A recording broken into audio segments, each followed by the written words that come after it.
Ang pangalan ko ay Armando Martinez.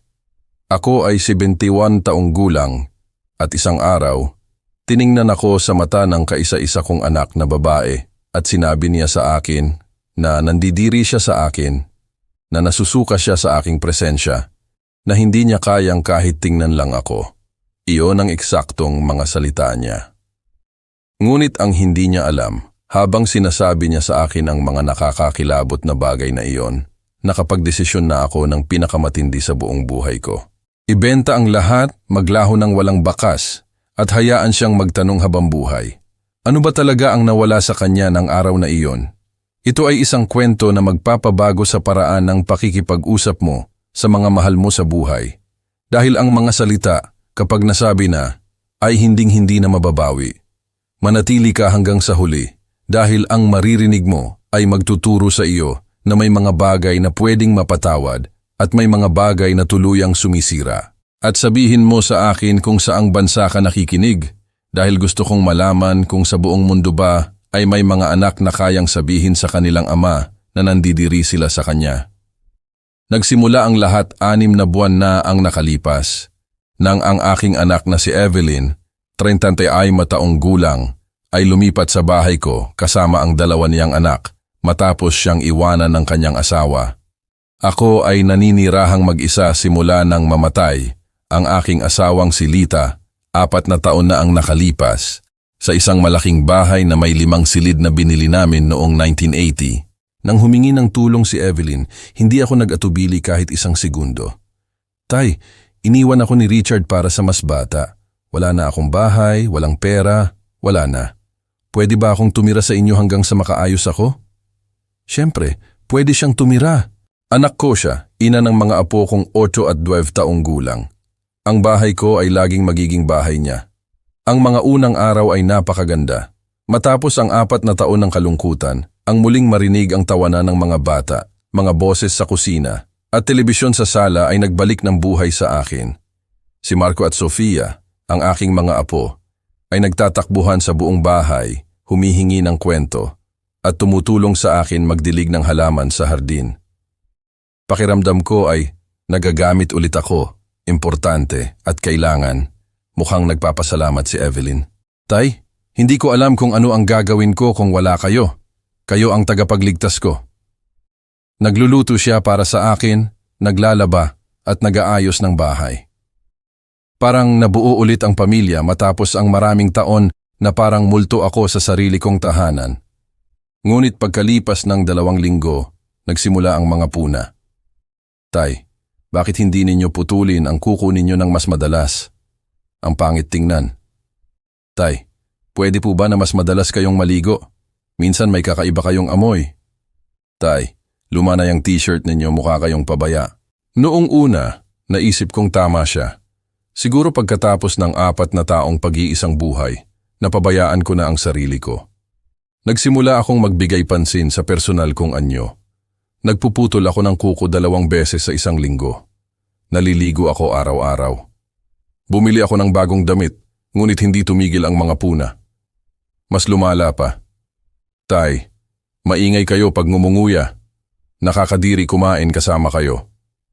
Tay, pag naglalakad kayo sa bahay sa gabi, nagigising ang mga bata. Pwede bang mas tahimik kayong kumilos? Tay, nakakainis yang ubo ninyo. Hindi ba kayo pwedeng umubo sa ibang silid? Ang bawat salita ay parang pananaksak. Nagsimula akong maglakad ng nakapaatikbalang sa sarili kong bahay, kumain ng tahimik na tahimik, at pinipigilan ng ubo para hindi makaistorbo. Nagiging multo ako sa 2 pagkakataon. Ngunit ngayon, dahil sa sarili kong anak. Isang araw, habang nasa hardin ako at nagpuputol ng rosas na itinanim ni Lita, maraming taon na ang nakalipas, narinig ko si Evelyn na nakikipag-usap sa telepono sa kapatid niya, ang isa ko pang anak na si Pia na nakatira sa ibang bansa. Oo, Pia, nakatira ako kay tatay, pero nakakainis. Hindi mo alam kung anong hirap makasama ang isang matanda. Lahat sa kanya nakakabwisit. Hindi ko napapansin noong bata pa ako, pero ngayon na nandito ako araw-araw, napapansin ko na si tatay ay naging kasuklam-suklam, kakaiba ang amoy, gumagawa ng mga nakakadiring ingay, may mga ugaling matanda na nakakasuka.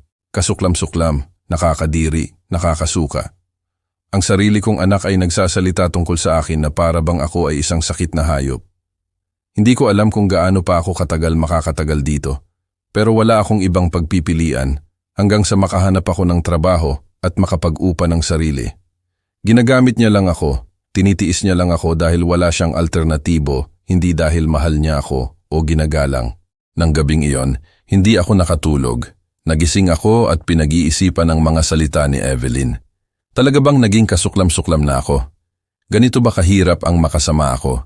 Tumayo ako at tumingin sa salamin sa banyo. Nakita ko ang isang 71 taong gulang na lalaki. Payat, maraming kulubot, may mga mantsa ng katandaan sa kamay, may puti at manipis na buhok. Isang matanda. Iyan ang nakikita ng anak ko kapag tiningnan niya ako. Isang nakakadiring matanda. Kinabukasan, sinubukan kong kausapin si Evelyn. Anak, narinig kita kahapon na kausap mo ang kapatid mo sa telepono. Kung labis na nakakaistorbo ang presensya ko, baka mas mainam na maghanap ka ng ibang solusyon. Tiningnan niya ako ng nagulat, na para bang hindi siya makapaniwala na narinig ko ang pribado nilang usapan. Tay, hindi ko intensyon na marinig ninyo iyon. Naglalabas lang ako ng sama ng loob kay Pia. Pero iyan ang talagang nararamdaman mo, hindi ba? Tay, alam ninyo naman na mahal ko kayo. Sadyang, mahirap lang talaga ang magkasama sa iisang bahay. Nagdadaan lang tayo sa adjustment period, na para bang ang problema ay ang adjustment at hindi ang katotohanang nakakasuka ang presensya ko. Evelyn, kung gusto mo, pwede akong maghanap ng ibang matitirhan. Ayokong maging pabigat sa iyo at sa mga bata. Hindi, Tay. Huwag kayong magsabi ng ganyan. Bahay ninyo ito. Kami ang nakikitira lang dito. Nakikisuyo. Eksakto. Ganyan ang pakiramdam ko. Na para akong nakikitira lang sa sarili kong bahay. Ang mga sumunod na araw ay hindi na matiis. Ang bawat kilos ko, bawat galaw, bawat ingay na ginagawa ko ay tila nakakabwisit kay Evelyn.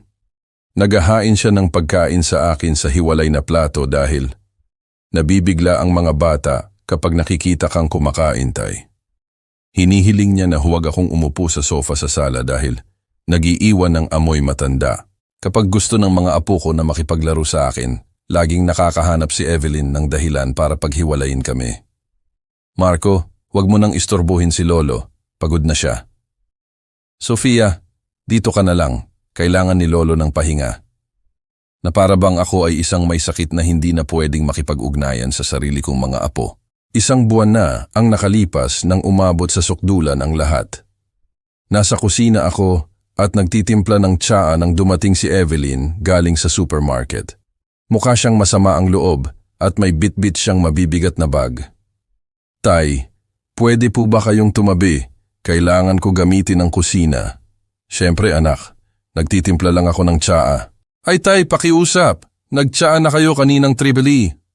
Kailangan niyo pa ba talaga ng isa? Sige, kung nakakaistorbo, hindi ko na lang itutuloy.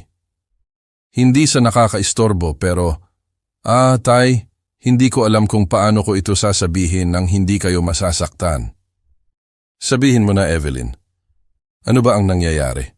Nanatili siyang tahimik ng matagal habang naglalagay ng pinamili sa ref. Sa wakas, humarap siya at tiningnan ako nang may ekspresyong hinding-hindi ko makakalimutan. Isang halo ng inis, pagod at isang bagay na mas malala, tunay na pandidiri. Tay, ang totoo, nahihirapan akong makasama kayo. Lahat ng ginagawa ninyo, nakakabwisit. Ang paraan ng pagkain ninyo, ang paghinga ninyo, ang pagkilos ninyo sa bahay, para bang ang mismong presensya ninyo ay nakakasuka. Ang anak ko ay nagsabi lang sa akin na nandidiri siya sa akin. Hindi ninyo kasalanan, Tay. Matanda na lang talaga kayo. At ang mga matatanda, kadiri talaga sa kalikasan. Kakaiba ang amoy, gumagawa ng kakaibang ingay, at may nakakadiring ugali. At alam kong nakakakilabot ang sinasabi ko, pero hindi ko mapigilan ang maramdaman ito. Kasuklam-suklam na matanda. Iyan ang mga salitang ginamit ng anak ko para ilarawan ako. Evelyn, sabi ko nang may pagiging kalmado na hindi ko nararamdaman. Talaga bang iniisip mo na kasuklam-suklam ako? Tay, pakiusap. Huwag ninyo na akong pasamain pa sa pakiramdam. Alam ko na mali ang sinasabi ko. Alam ko na kayo ang tatay ko at dapat ko kayong igalang. Pero hindi ko mababago ang nararamdaman ko. Hindi ko mababago ang katotohanan kapag nakikita ko kayong kumakain, gusto kong sumuka. Hindi ko mababago ang katotohanan kapag nasa iisang silid kayo, naiilang ako. Hindi ko mababago ang katotohanan minsan kapag niyayakap ninyo ako, kailangan kong pigilan ang pagsuka. Pagsuka. Ang sarili kong yakap ay nakakasuka sa anak ko. Nakatayo ako sa kusinang iyon, hawak ang tasa ng tsaa ko, nakatingin sa babaeng lumabas sa aking katawan, na pinalaki ko ng may pagmamahal sa loob ng 30 taon, na pinrotektahan, tinuruan, inalagaan, at sinasabi niya sa akin na ang pag-iral ko ay nakakasuka. Naiintindihan ko, sabi ko. Huwag kang mag-alala, Evelyn. Hindi mo kasalanan na maramdaman mo ang nararamdaman mo. Hindi po kayo galit sa akin, Tay. Hindi anak, hindi ako galit. Malungkot lang ako. Tay, baka sa paglipas ng panahon, bumuti ang lahat. Baka masasanay ako. Baka masasanay siyang tiisin ang aking kasuklam-suklam na presensya. Napakagandang pananaw para sa huling mga taon ng buhay ko. Nang gabing iyon, nakaupo sa aking desk, ginawa ko ang pinakamahalagang desisyon sa buhay ko. Kung ang presensya ko ay kasuklam-suklam para sa anak ko, kung ang pag-iral ko ay nagdudulot ng pandidiri sa kanya, kung gayon, tuluyan akong maglalaho. Ngunit hindi ako aalis na parang isang tinalo at inaping matanda. Aalis ako na parang isang lalaki na mayroon pa ring dignidad. Ang hindi alam ni Evelyn, ang kanyang kasuklam-suklam na ama ay napakatalino sa pera sa buong buhay niya. Ang bahay kung saan kami nakatira ay nagkakahalaga ng PHP 15 milyon. Mayroon akong 2 pang apartment na pinapaupahan na nagkakahalaga ng PHP 7 milyon bawat isa. Mayroon akong savings sa bangko na PHP 11 milyon pa. Sa kabuuan, mayroon akong kabuuang ari-arian na halos PHP 40 milyon na inakala ng anak ko na mamamana niya balang araw. Ngunit matapos marinig na nandidiri siya sa akin, na nasusuka siya sa presensya ko, na sinusuka niya ang yakap ko, nagpasya ako na hindi makakakita si Evelyn kahit isang sentimo mula sa perang iyon. Kung ako ay kasuklam-suklam, kung gayon, ang pera ko ay dapat ding kasuklam-suklam. Kinabukasan, tinawagan ko ang abogado ko, si Attorney Reyes, na kilala ako sa loob ng 30 taon. Attorney, kailangan ko kayong makita agad. Tungkol ito sa testamento ko at ilang ari-arian. Sa opisina niya, ipinaliwanag ko ang buong sitwasyon, kung paanong sinabi ng anak ko na nandidiri siya sa akin, kung paano ko napagdesisyunan na maglaho ng tuluyan. Don Armando, sigurado ba kayo sa gusto ninyong gawin? Napakatinding desisyon yan. Attorney, sinabi ng anak ko na kasuklam-suklam ako, na nasusuka siya sa presensya ko. Ano ang gagawin ninyo kung kayo ang nasa lugar ko? Naiintindihan ko ang sakit ninyo, Don Armando, pero baka dumaan lang sa mahirap na panahon ng anak ninyo. Ang paghihiwalay, ang mga bata, ang pangkabuhayan na pressure. Attorney, maraming pwedeng sabihin ng isang tao kapag napipressure, pero kapag may tumingin sa iyo sa mata at nagsabing nandidiri siya sa iyo, iyan ay galing sa kaluluwa, hindi iyan pwedeng ipilit. At ano po ba ang gusto ninyong gawin? Gusto kong ibenta ang lahat, ang bahay, ang mga apartment, kunin lahat ng pera sa bangko, at pagkatapos, gusto kong maglaho ng walang bakas. Nanatiling tahimik si Attorney Reyes ng matagal. At saan ninyo balak pumunta? Kahit saan na pwedeng mamuhay ng payapa ang isang kasuklam-suklam na matanda, attorney, malayo sa mga anak na tinitingnan siya ng may pandidiri. At ang pera mula sa mga benta? Ang perang iyon ay sasama sa akin, attorney, para sa bago kong buhay. Sa sumunod na 2 linggo, sinimulan ko ang pinakamasusing plano ng buhay ko. Kumuha ako ng isang discreet na real estate agent para ibenta ang mga ari-arian. Sinabi ko sa kanila na urgent ang benta, na tatanggapin ko ang mas mababa sa presyo ng merkado basta mabilis ang ma-finalize. Sa loob ng 10 araw, naibenta ko ang lahat. Ang bahay kung saan kami nakatira ay naibenta ko sa PHP 13 milyon. Ang 2 apartment ay naibenta ko sa PHP 6 milyon bawat isa. Kinuha ko lahat ng ipon ko sa bangko. Sa kabuuan, mayroon akong PHP 37 milyon na cash. Isang fortuna na magbibigay daan sa akin na mamuhay ng komportable sa nalalabi kong buhay sa kahit saang dako ng mundo. Samantala, wala namang napapansin na kakaiba si Evelyn. Patuloy akong kumikilos na parang ang kasuklam-suklam na matanda ng dati, sinusubukang hindi siya maistorbo sa aking nakakasukang presensya. Patuloy niya akong iniiwasan, kinakausap lang ako sa pinakamaliit na kailangan at inilalayo ang mga bata sa akin. Isang hapon, habang siya ay nasa job interview, sinamantala ko ang pagkakataon na kausapin ang mga apo ko. Marco, Sofia, mahal na mahal kayo ni Lolo. Gusto kong tandaan niyo iyan palagi. Bakit niyo po sinasabi iyan, Lolo? Tanong ni Sofia, 8 taong gulang. Mamamatay na po ba kayo? Hindi, mahal, hindi ako mamamatay. Pero baka kailangan ni Lolo na umalis at maglakbay ng matagal. Saan po kayo pupunta, Lolo? Tanong ni Marco. Hindi ko pa alam, Marco, pero gusto kong malaman ninyo na kayo ang pinakamagandang nangyari sa buhay ko. Binigyan ko ang bawat isa ng sobre na may PHP 250,000 na cash. Ito ay para sa inyo kapag malaki na kayo. Regalo ito mula sa kasuklam-suklam ninyong lolo. Lolo, bakit niyo po sinasabing kasuklam-suklam kayo? Hindi namin iniisip na kasuklam-suklam kayo. Alam ko, mga mahal ko. Tinitingnan ninyo ako ng may pagmamahal, pero may mga taong tinitingnan ako ng may ibang mata. Noong nakaraang Miyerkules ang napiling araw para sa aking paglalaho. Nakakuha ng trabaho si Evelyn sa isang opisina ng accounting at magsisimula siya ng mismong umaga na iyon.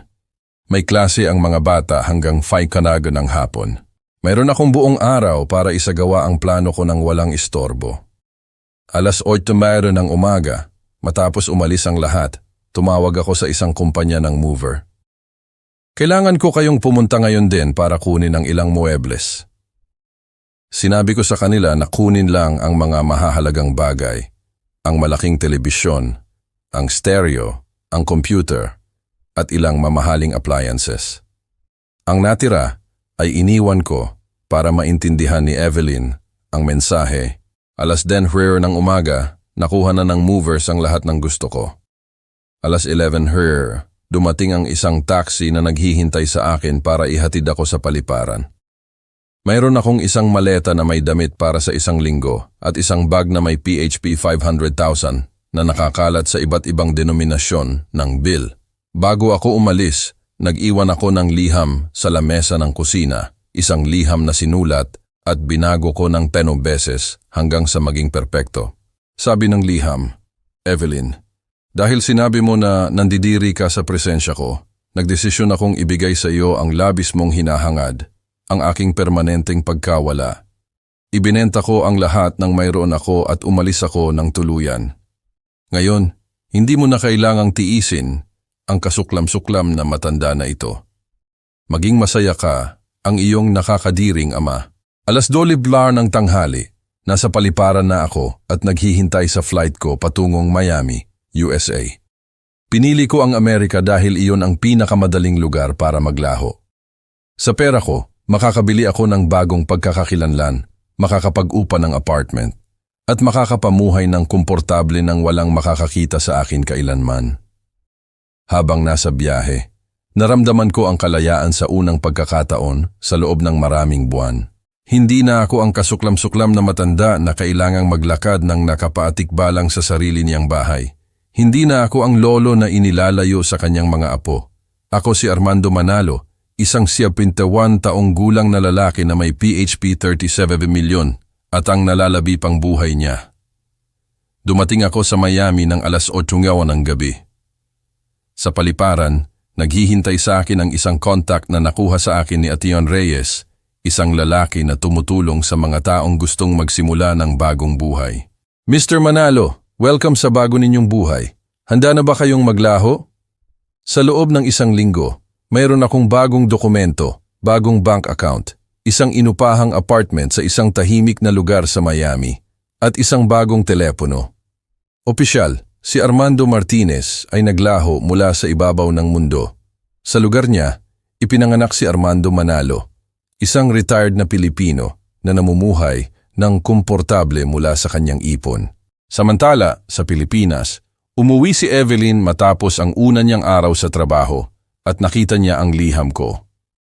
Ang kapatid kong si Elisa ang nagkwento sa akin na tumawag si Evelyn na hysterical na sumisigaw. Ate Elisa, naglaho si tatay. May kinuha siyang gamit sa bahay at nag-iwan ng liham na nagsasabing umalis siya ng tuluyan. At ano ang eksaktong sinabi ng liham? Tanong ni Elisa. Binasa ni Evelyn ang buong liham ko. Nanatiling tahimik si Elisa ng matagal. Evelyn, talaga bang sinabi mo sa tatay mo na nandidiri ka sa kanya? Oo, pero sa isang sandali lang ng galit. Hindi ko iyon sinasadya. Evelyn, ang tatay mo ay isang mapagmalaking tao. Kung umalis siya dahil labis siyang nasaktan. Ate, tulungan mo akong hanapin siya. Hindi siya pwedeng lumayo. Hindi siya masyadong mayaman. Alam mo ba kung gaano karaming pera ang mayroon ng tatay mo? Hindi po masyadong marami, ate. Isang pensyon, ilang savings. Tumawa ng mapait si Elisa. Evelyn, ang tatay mo ay mayroong bahay na nagkakahalaga ng fortuna, 2 apartment na pinapaupahan, at savings na hindi mo man lang naiisip. Kung umalis siya ng dala ang lahat. At kung ibinenta niya ang mga ari-arian, mayroon siyang halos PHP 35 milyon. Nahimatay si Evelyn. Literal siyang nahimatay nang sabihin ni Elisa kung gaano karaming pera ang nawala sa kanya dahil tinawag niya akong kasuklam-suklam. Nang magising siya, nagsimula siyang umiyak ng parang baliw. Ate, hindi ko alam na ganito pala karami ang pera ni tatay. Kung alam ko lang, hindi ko sana sinabi ang mga nakakakilabot na bagay na yon. Evelyn, ang problema ay hindi dahil hindi mo alam na may pera siya. Ang problema ay sinabi mo sa sarili mong ama na nandidiri ka sa kanya. Hindi iyan ginagawa kahit pa mahirap siya. Pero ate, stressed ako, galit, frustrated. Hindi ko intensyon na saktan siya ng ganoon. Ang intensyon ay hindi mahalaga, Evelyn. Ang mga salita, kapag nasabi na, ay hindi na mababawi. At ang tatay mo ay isang lalaki na hindi nagpapatawad sa mga paglapastangan. Tama si Elisa. Ako ay isang lalaki na hindi nagpapatawad sa mga paglapastangan at ang pinakamalaking paglapastangan sa buhay ko ay ang marinig ang sarili kong anak na nagsasabing nandidiri siya sa akin. Sa loob ng unang mga buwan ko sa Miami, ginawa ni Evelyn ang lahat para hanapin ako. Kumuha siya ng private detective, naglagay ng advertisement sa pahayagan, kumontak sa pulisya sa iba't ibang bansa. Ngunit si Armando Martinez ay tuluyang naglaho at si Armando Manalo ay invisible. Kinukwento sa akin ni Elisa sa telepono ang lahat ng nangyayari. Armando, balisa ang anak mo. Bumababa ang timbang niya ng 15 kilo. Hindi kumakain, hindi natutulog. Tinatanong siya ng mga bata araw-araw kung kailan babalik si Lolo. At ano ang sinasabi niya? Sinasabi niya na umalis si Lolo para maglakbay pero babalik siya agad. Elisa, hindi ako babalik. Hindi ngayon. Hindi kailanman. Kapatid, baka natuto na ang anak mo ng leksyon. Baka ngayon, pinahahalagahan na niya ang nawala. Elisa, kung pinahahalagahan ako ni Evelyn, hindi niya sana sinabi na nandidiri siya sa akin. Ang pinahahalagahan niya ngayon ay ang pera na nawala, hindi ang ama na inapi niya. At ang mga apo? Hindi ba mahalaga ang mga apo? Mas sumakit sa akin ang tanong na iyon kaysa sa iniisip ni Elisa. Siyempre, mahalaga sa akin ang mga apo ko. Namimiss ko sila araw-araw, pero nakapagdesisyon na ako at paninindigan ko iyon. Elisa, ang mga apo ko ay lalaking kasama ng nanay na pinili nilang magkaroon. Isang nanay na magtuturo sa kanila na ang mga matatanda ay kasuklam-suklam, na ang pamilya ay pwedeng api-apihin kapag nakakaistorbo. Baka mas mainam na hindi sila magkaroon ng impluensya ng isang lolo na may ibang pananaw.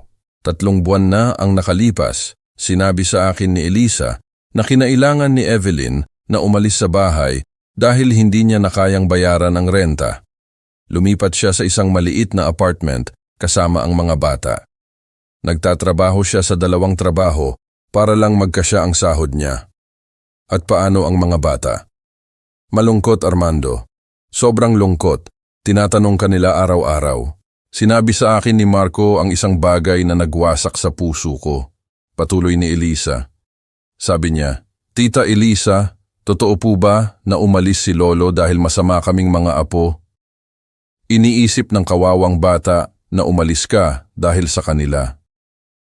Nang gabing iyon, umiyak ako sa unang pagkakataon simula nang dumating ako sa Miami.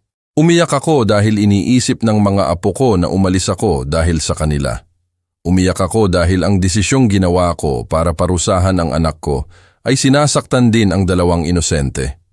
Ngunit hindi ako nagbago ng isip. Kung nagdurusa ang mga apo ko, ito ay dahil pinili ng nanay nila na apihin ang lolo nila sa halip na igalang siya. Ang mga kahihinatnan ng kanyang mga salita ay hindi lang ako ang magdurusa. Noong nakaraang buwan, sinabi sa akin ni Elisa na nagsimula si Evelyn sa psychological therapy. Na-diagnose siya na may severe depression. Sinabi sa kanya ng psychologist na kailangan niyang iproseso ang kasalanan dahil sa pagkawala ng kanyang ama, dahil sa sarili niyang mga salita. At ano ang sinasabi niya sa therapy? Sabi niya nagsisisi siya, na gagawin niya ang lahat para humingi ng tawad. Elisa, kung nagsisisi si Evelyn, hindi dahil sa mga salitang sinabi niya sa akin, nagsisisi siya dahil sa economic consequences ng mga salitang iyon. Talaga bang naniniwala ka diyan, Armando? Elisa, kung ako ay isang mahirap na matanda lang, kung wala akong ari-arian at savings, sa tingin mo ba ay desperado si Evelyn na hanapin ako? Nanatiling tahimik si Elisa. Alam niya na tama ako. Kung ako ay isang matandang walang pera, masisiyahan si Evelyn na umalis ako. Ang problema ay hindi ang kawalan ko, kundi ang nawalang mana. Dito sa Miami, nakabuo ako ng bagong buhay. Nakatira ako sa isang komportabling apartment malapit sa beach. Mayroon akong mababait na kapitbahay na walang alam tungkol sa nakaraan ko. Natuto ako ng basic English para mas makipag-usap. Sa unang pagkakataon sa loob ng maraming taon, walang tumitingin sa akin na parang ako ay kasuklam-suklam. Nakilala ko ang iba pang retired na Pilipino na nakatira dito. Naglalaro kami ng baraha tuwing Huwebes, naglulunsyon tuwing Linggo, at nag-oorganisa ng excursion tuwing weekend.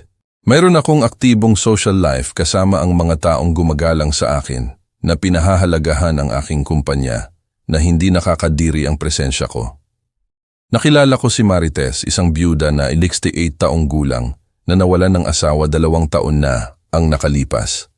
Siya ay isang matalino, eleganteng babae na masarap magluto at tinatrato ako ng may tunay na pagmamahal.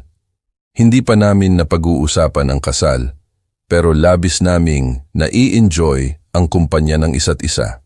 Armando, sabi sa akin ni Marites noong nakaraang linggo, mayroon kang kalungkutan sa mga mata na hindi nawawala. Ano ba ang nangyari sa iyo sa Pilipinas na labis na sumakit sa iyo? Sinabi ko sa kanya ang bahagi ng kwento ko nang hindi idinidetalye ang tungkol sa pera. Sinabi ko sa kanya na sinabi sa akin ng anak ko ang mga salitang nakakasakit at kaya ako umalis ng bansa. At hindi mo namimiss ang pamilya mo. Namimiss ko ang mga apo, Marites, pero hindi ko namimiss ang pag-api. At paano kung humingi ng tawad sa iyo ng sincerely ang anak mo? Kung talaga bang nagbago siya? Marites, may mga bagay na pwedeng mapatawad at may mga bagay na hindi. Kapag sinabi sa iyo ng sarili mong anak na nandidiri siya sa iyo, iyan ay markado sa kaluluwa habang buhay. Noong nakaraang linggo, nakatanggap ako ng tawag na hindi ko inaasahan. Si Attorney Reyes iyon, ang abogado ko sa Pilipinas.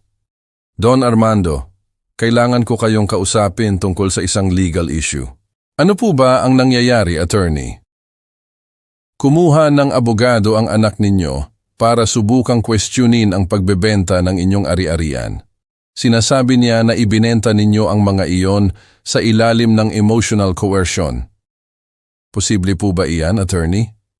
Don Armando, ibinenta ninyo ang inyong ari-arian habang nasa wastong pag-iisip kayo. Mayroon akong lahat ng mga papeles na pirmahan, lahat ng mga psychological evaluation na pinagawa ko sa inyo. Walang makaka-question sa mga bentahan na iyon. At ano pa ang gusto ng anak ko? Gusto niyang ideklara siya ng korte bilang legal guardian ninyo na sinasabing wala kayo sa tamang katinuan para pangasiwaan ang pera. Base sa ano? Base sa isang ama na may tamang katinuan ay hinding-hindi iiwan ng anak at mga apo niya. Attorney, ang isang amang may tamang katinuan ba ay titiisin na sabihin sa kanya ng anak niya na nandidiri siya sa kanya? Siyempre hindi, Don Armando, pero desperado ang anak ninyo. Nawalan siya ng bahay. Nagtatrabaho siya sa 2 trabaho. Ang mga bata ay nasa psychological therapy. Ginagawa niya ang lahat para mabawi ang pera. Hayaan ninyong gawin niya ang gusto niya, attorney, pero wala siyang makukuha. Kahapon, tinawagan ako ni Elisa na may balita na ikinagulat ko. Armando, lumipat ulit si Evelyn. Ngayon nakatira siya sa isang boarding house kasama ang mga bata. Isang boarding house? Oo, kapatid. Hindi niya kayang bayaran ang renta ng apartment. Hindi nakakapasok ang mga bata sa private school dahil hindi niya kayang bayaran ang tuition. At paano sila? Masama, Armando. Sobrang masama. Tinanong ako ni Marco kung patay na ba kayo at kaya hindi kayo bumabalik. Halos hindi na nagsasalita si Sofia simula nang lumipat sila sa boarding house. Elisa, hindi ko pinili na magdusa ang mga apo ko. Pinili ni Evelyn na apihin ako na alam niyang may mga anak siya na umaasa sa akin. At wala na bang pwedeng gawin si Evelyn para mapatawad mo siya? Elisa, papatawarin mo ba ang isang tao na nagsabing nandidiri siya sa iyo, ang sarili mong anak? Hindi ko alam, kapatid. Napakasakit ng ginawa niya sa iyo. Kung gayon, naiintindihan mo kung bakit hindi ko siya mapatawad. Ngayong umaga, habang nagkakape ako sa balkonahe ng apartment ko na nakatingin sa dagat, pinag-isipan ko ang lahat ng nangyari sa loob ng 8 buwan na ito. Nawalan ng bahay ang anak ko, ng economic stability, ng kapayapaan. Nawalan ng eskwelahan, ng tahanan, ng lolo ang mga apo ko. Nawalan ako ng pamilya pero nanalo ako ng dignidad. Sulit ba? Sulit ba na magdusa ang 2 inosenteng bata dahil sa malulupit na salita ng nanay nila? Hindi ko alam. Ang alam ko lang, hindi ako pwedeng mamuhay kasama ang isang taong tinitingnan ako na parang kasuklam-suklam. Tinanong ako ni Marites kahapon kung hindi ako nagsisisi sa anuman. Armando, hindi ka ba nagsisisi na umalis ka ng malayo? Hindi ka ba nagsisisi na pinutol mo ang lahat ng ugnayan sa pamilya mo? Nagsisisi ako sa maraming bagay, Marites. Nagsisisi ako na nagpalaki ako ng isang anak na kayang sabihin sa ama niya na nandidiri siya sa kanya. Nagsisisi ako na hindi ako nagtakda ng limitasyon noon pa. Nagsisisi ako na tinoleransya ko ang mga pag-api. Pero hindi ka nagsisisi na umalis ka? Hindi, Marites. Hindi ako nagsisisi na umalis ako. Nagsisisi ako na hindi ako umalis noon pa. At paano kung pumunta dito sa Miami ang anak mo para humingi ng tawad ng sincerely? Marites, hindi alam ng anak ko kung nasaan ako. At kahit alam niya, huli na ang lahat. May mga salita na pumapatay sa pag-ibig habang buhay. At ang mga salitang sinabi niya sa akin ay kabilang doon. 2 linggo na ang nakalipas. Nakatanggap ako ng tawag na nagpabago sa lahat. Si Elisa iyon, pero umiiyak siya. Armando, may kakilakilabot akong balita. Nasa ospital si Marco. Anong nangyari sa apo ko? Sinubukan niyang magpakamatay, kapatid. Pinuputol niya ang pulso niya gamit ang blade. Nahulog ang telepono sa kamay ko. Ang apo ko na 2 taong gulang ay sinubukang kitilin ang buhay niya. Elisa, kumusta siya ngayon? Buhay siya, Armando, pero napakasama ng psychological niya. Nang matagpuan siya, mayroon siyang liham sa kamay na para sa iyo. Ano ang sinabi ng liham? Sabi niya, Lolo, pupunta na ako kung nasaan ka. Dahil dito, hindi ako mabubuhay nang wala ka. Patawarin mo ako sa pagiging masamang apo. Mahal kita, Armando. Iniisip ng batang ito na umalis ka dahil sa kanya. Umiyak ako na parang bata. Sinubukan ng apo ko na magpakamatay dahil inakala niyang iniwan ko siya. Elisa, gusto ko siyang kausapin. Armando, si Marco ay nasa intensive care unit. Hindi siya pwedeng makipag-usap sa telepono. Pero sinasabi ng mga doktor na ang tanging inuulit niya ay ang pangalan mo. Gusto ko si Lolo. Gusto ko si Lolo. At si Evelyn? Si Evelyn ay wasak, kapatid. Sinisisi niya ang sarili niya sa lahat ng nangyari. Nang gabing iyon, hindi ako natulog. Naglakad ako sa beach ng maraming oras na iniisip ang apo ko na nasa psychiatric hospital. Iniisip ang mga kahihinatnan ng aking desisyon. Nais kong parusahan ang anak ko, ngunit natapos kong parusahan ang isang inosenteng bata. Kinabukasan, tinawagan ko si Atayan Reyes. Attorney, kailangan kong bumalik sa Pilipinas agad, na ospital ang apo ko. Don Armando, sigurado ba kayo? Kung babalik kayo, malalaman ng anak ninyo kung saan kayo hahanapin. Attorney, sinubukan ng apo ko na magpakamatay dahil iniisip niyang iniwan ko siya. Wala na akong pakialam sa mangyayari kay Evelyn. Gusto niyo bang kunin ko kayo ng flight? Oo, attorney. Ang unang flight na available. Sa loob ng 6 na oras, nasa eroplano ako pabalik ng Maynila matapos ang 8 buwan ng exile. Dala ko lang ang isang maliit na maleta at PHP 2.5 milyon na cash. Ang natitirang pera ay iniwan ko sa Miami sa isang account na tanging si Marites lang ang nakakaalam. Dumating ako sa Maynila ng 10:00 ng umaga. Naghihintay sa akin si Elisa sa paliparan. Nang makita niya ako, umiyak siya. Armando, salamat sa pagbabalik. Mas maganda na ang pakiramdam ni Marco simula kahapon nang sinabi namin sa kanya na darating ka. Kumusta si Evelyn? Sobrang masama, kapatid. Bumababa ang timbang niya ng 20 kilos. Nakadepende siya sa antidepressants. Halos hindi na siya makapagtrabaho. At si Sofia. Mas maayos si Sofia kaysa kay Marco, pero apektado rin. Nahihirapan siyang intindihin kung bakit umalis si Lolo nang hindi nagpapaalam. Habang nagbiyahe papunta sa ospital, kinuwento sa akin ni Elisa ang lahat ng nangyari. Kinailangan ni Evelyn na huminto sa pagtatrabaho dahil sa depression. Ang mga bata ay nakatira na halos kay Elisa dahil hindi na sila kayang alagaan ni Evelyn. Armando, umabot sa sukdulan ng anak mo. Nawala ang lahat. Ang bahay, ang trabaho, ang stability, ang mental health, at ang pinakamasakit sa lahat, muntik na niyang mawala ang anak niya. Elisa, hindi ko ginusto na umabot sa ganito kalayo ang mga bagay. Alam ko, kapatid, pero ang mga salita ay may kahihinatnan at binabayaran ni Evelyn ang lahat ng kahihinatnan ng sabay-sabay. Dumating kami sa ospital ng 12:10. Si Marco ay nasa isang silid sa child psychiatry floor. Nang makita niya akong pumasok, umiyak siya at niyakap ako na parang ako ang tanging bagay na nagpapanatili sa kanya na buhay. Lolo, akala ko hindi ko na kayo makikita. Akala ko umalis kayo dahil hindi niyo ako mahal. Marco, mahal. Mahal ka ni Lolo higit pa sa lahat ng bagay sa mundo. Hindi ako umalis dahil sa iyo, mahal ko. Umalis ako dahil may problema kami ng nanay mo. Pero bumalik na kayo para manatili na.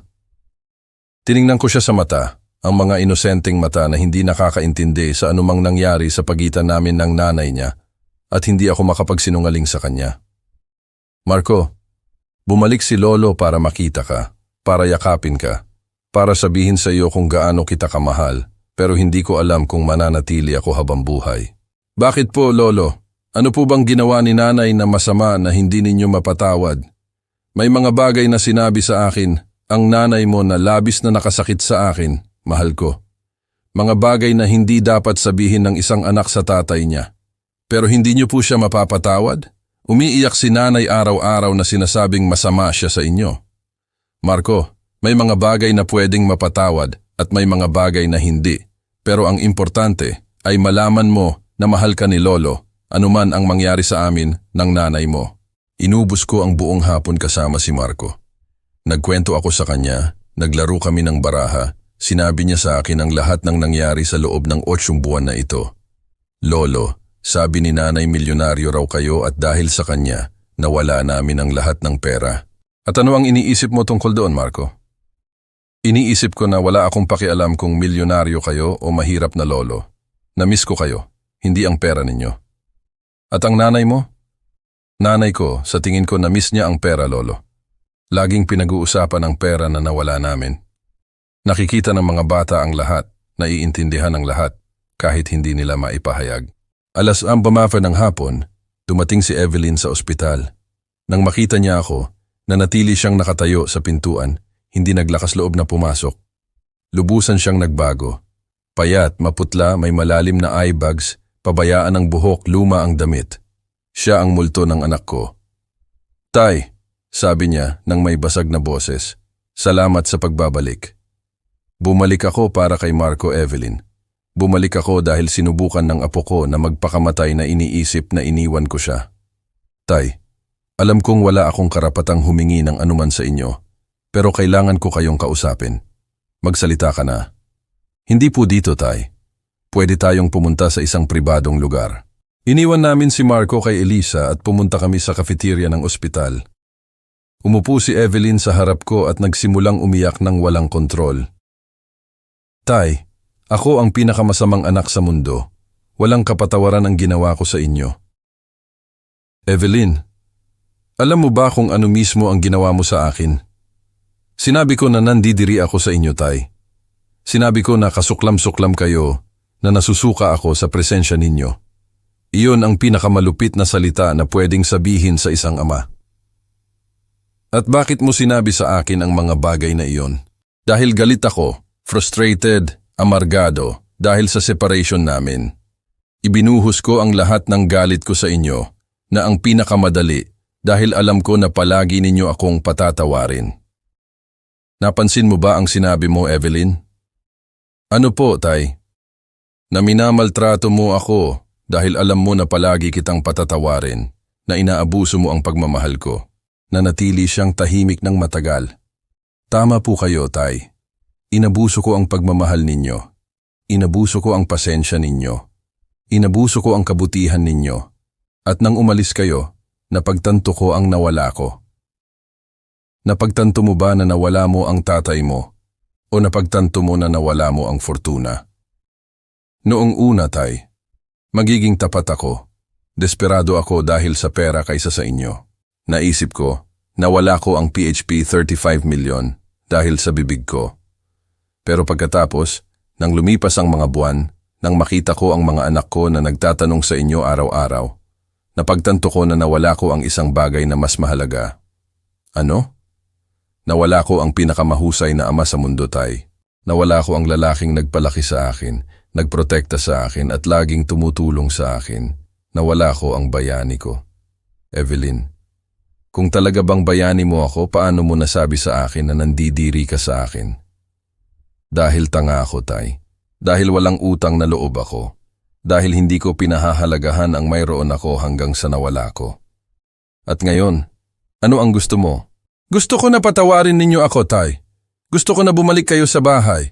Gusto ko na maging isang pamilya ulit tayo. Evelyn, wala na akong bahay. Ibinenta ko ang bahay kung saan kami nakatira. Alam ko po, Tay, pero pwede tayong umupa ng magkasama. Nagtatrabaho na ako ngayon, pwede akong tumulong sa mga gastos. At paano ko malalaman na hindi mo na ulit ako mamasamain kapag nakatira na tayong magkasama ulit? Dahil natuto ako ng pinakamasakit na leksyon sa buhay ko, Tay. Dahil muntik ko nang mawala ang anak ko dahil sa akin, dahil napagtanto ko na wala kayo.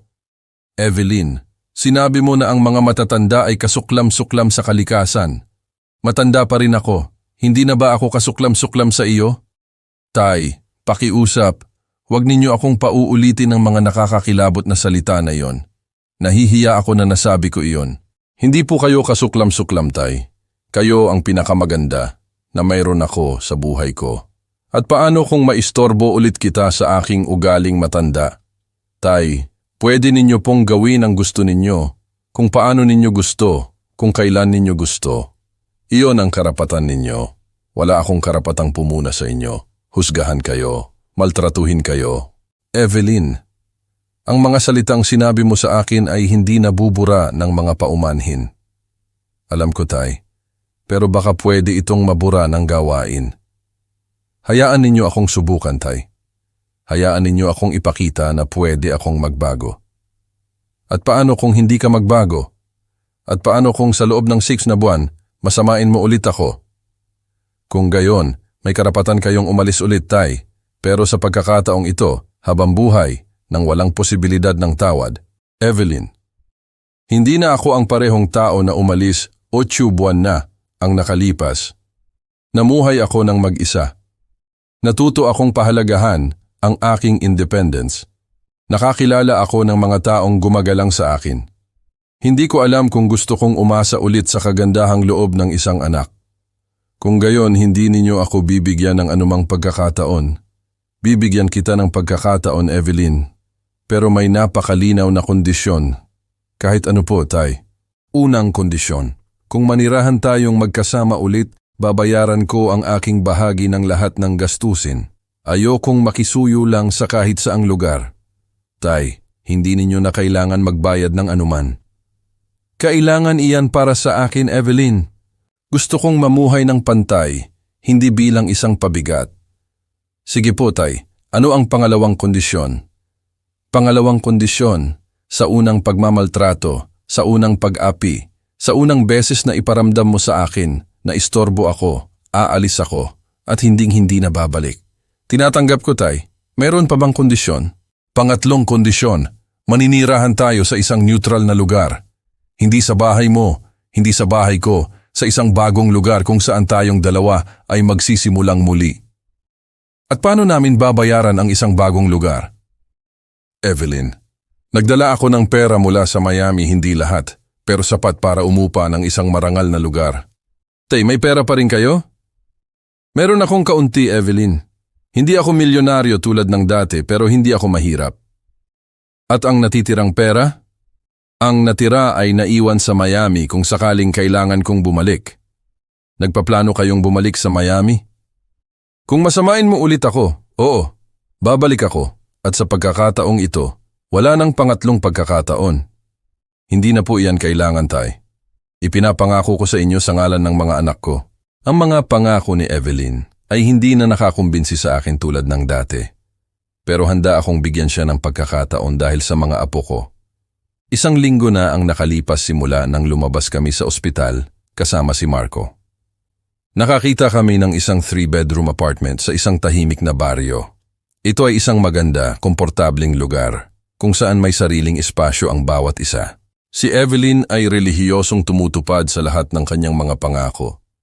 Tinatrato niya ako ng may paggalang, isinasama ako sa mga usapan, pinahahalagahan ang aking opinyon, pero maingat pa rin ako. Alam ko na madaling maging mabait sa loob ng isang linggo, sa loob ng isang buwan. Ang mahirap ay panindigan ang pagbabago habang buhay. Kaya pinanatili ko ang account ko sa Miami. Kaya hindi ko binenta ang return ticket ko. Masaya ang mga bata na bumalik si Lolo.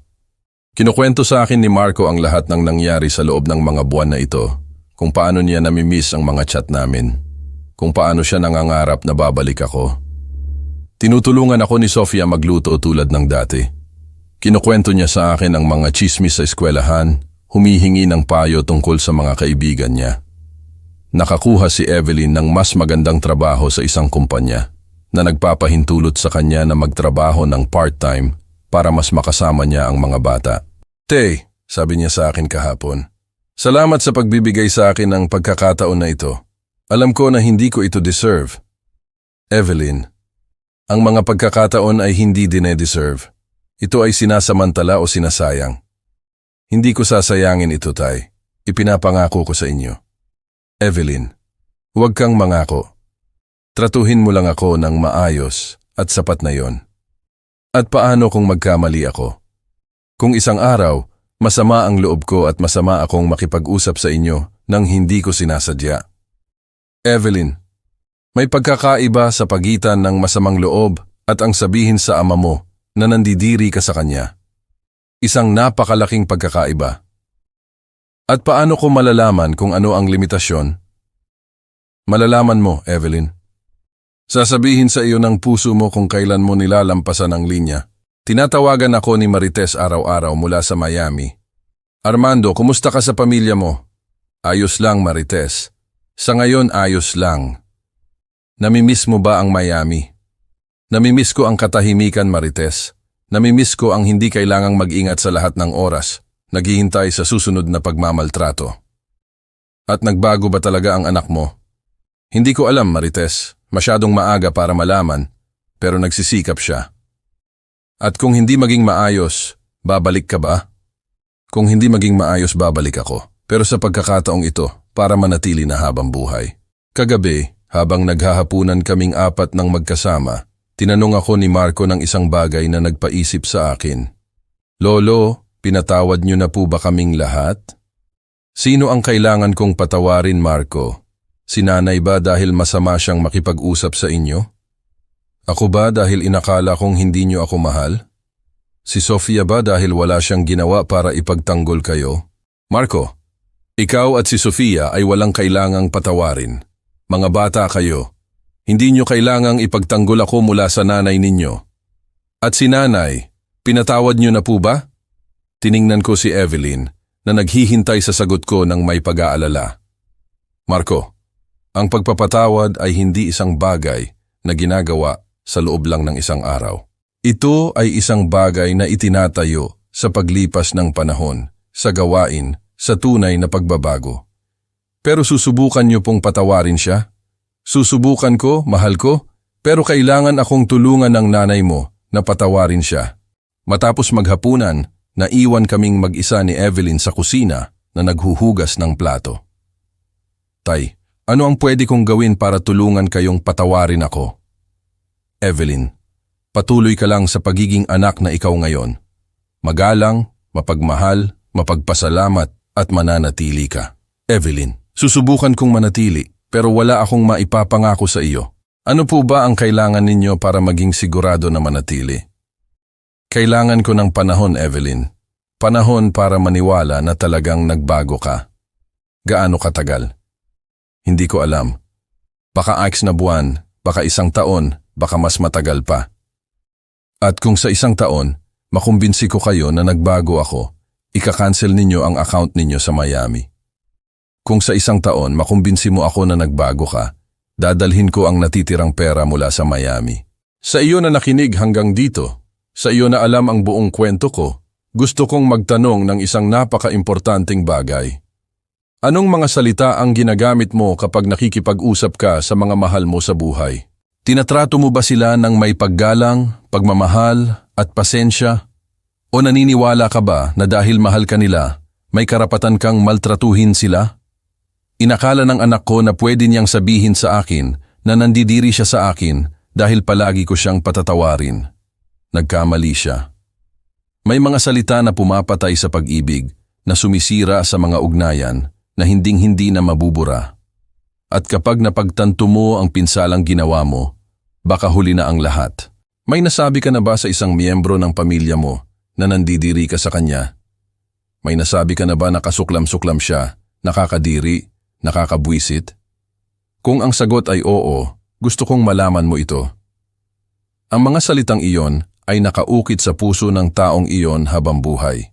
At baka isang araw, kapag hindi mo inaasahan, ang taong iyon ay maglaho sa buhay mo ng tuluyan. Ang payo ko ay ito. Ingatan mo ang mga salitang ginagamit mo sa pamilya mo. Ang mga salita ay may kapangyarihan na magpagaling at may kapangyarihan na sumira. Ang isang salita na sinabi ng may pagmamahal ay pwedeng magpabago ng araw ng isang tao. Ang isang salita na sinabi ng may kalupitan ay pwedeng magpabago ng buong buhay. At kung may nasabi ka ng nakakakilabot sa isang mahal mo, huwag kang maghintay na huli na ang lahat para humingi ng tawad. Huwag kang maghintay na maglaho ang taong iyon para mapagtanto mo ang nawala mo. Humingi ka ng tawad ngayon habang may panahon ka pa, dahil swerte ako. Humingi ng tawad ang anak ko bago pa tuluyang huli na ang lahat. Pero hindi lahat ay may ganoong swerte. Hindi lahat ay may pangalawang pagkakataon. May utang ka bang paumanhin sa isang taong sinaktan mo ng malulupit na salita? Kung gayon, huwag ka nang maghintay pa. Tawagan mo siya, hanapin mo siya, sabihin mo na nagsisisi ka bago pa huli na ang lahat. At sabihin mo sa akin kung saang bansa ka nakikinig. At sabihin mo sa akin kung ang kwentong ito ay nagpaisip sa iyo tungkol sa mga salitang ginagamit mo sa pamilya mo. Dahil ang pag-iisip na iyon ay pwedeng magligtas ng isang relasyon, pwedeng maiwasan na may iba pang kailangang ibenta ang lahat at maglaho para mabawi ang dignidad niya. Ang kwento ko ay hindi pa tapos. Hindi ko alam kung mananatili ako sa Pilipinas o kung babalik ako sa Miami. Nakasalalay iyan kung talagang nagbago ang anak ko o kung umaarte lang siya hanggang sa kumalma ang mga bagay. Pero ang alam ko ay ito, Hinding-hindi ko napapayagan na may tumrato sa akin na parang kasuklam-suklam. Hindi ang anak ko, hindi sino man. Dahil natutunan ko na mas mainam na mag-isa ng may dignidad kaysa kasama ng may kahihiyan. At ang leksyon na iyon ay baka mas mahalaga pa kaysa sa lahat ng milyon na nawala ko.